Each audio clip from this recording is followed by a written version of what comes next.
शासनाकडून येत असलेल्या भरघोस निधीतून इचलकरंजीत विकास कामांचा प्रारंभ केलाय। मात्र विरोधकांना कोणतंही काम नसल्यानं ते टीका करून जनतेची दिशाभूल करतायत।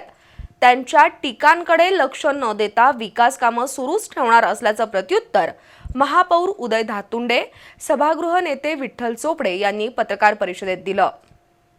इचलकरंजीतील श्रीमंत घोरपडे नाट्यगृहाचं नूतनीकरण, डॉक्टर बाबासाहेब आंबेडकर पुतळा ते आमराई रस्ता काम, लोकशाहीर अण्णाभाऊ साठे मैदानातील कंपाऊंड बांधणी आणि योग जिम्नॅशियम हॉलमध्ये योगासन मॅटसाठी शासनाकडून निधी मंजूर झालाय।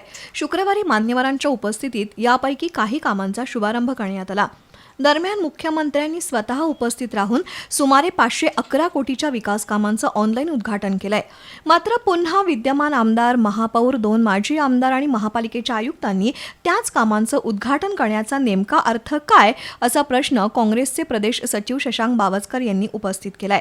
तर राष्ट्रवादी काँग्रेसचे प्रदेश सचिव तथा इचलकरंजी महापालिकेचे नगरसेवक मदन कारंडे यांनी विकास कामांचं उद्घाटन म्हणजे नागरिकांच्या डोळ्यात धूळफेक करण्यासाठी आणि प्रसिद्धीसाठी खटाटोप आहे असा आरोप केलाय।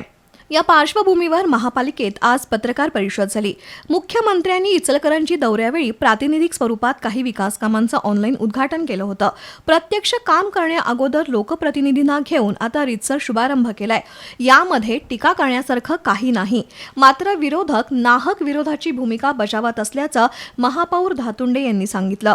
तर विकास कामं करताना समन्वय महत्त्वाचा आहे, मात्र विरोधकांना काही काम नाही म्हणून ते केवळ टीका करत असल्याचा टोला सभागृह नेते विठ्ठल चोपडे यांनी लगावला। यावेळी उपमहापौर अनिल डाळ्या, स्थायी सभापती सतीश मुळीक, परिवहन सभापती अरुणा बचाटे, रुपाली सातपुते, प्रमिला जावळे, रवी रजपुते, सुशांत कलाक्ते, अभिषेक वाळवेकर, योगेश पाटील, प्रमोद बचाटे, मनोज साळुंखे, रवी जावळे उपस्थित होते।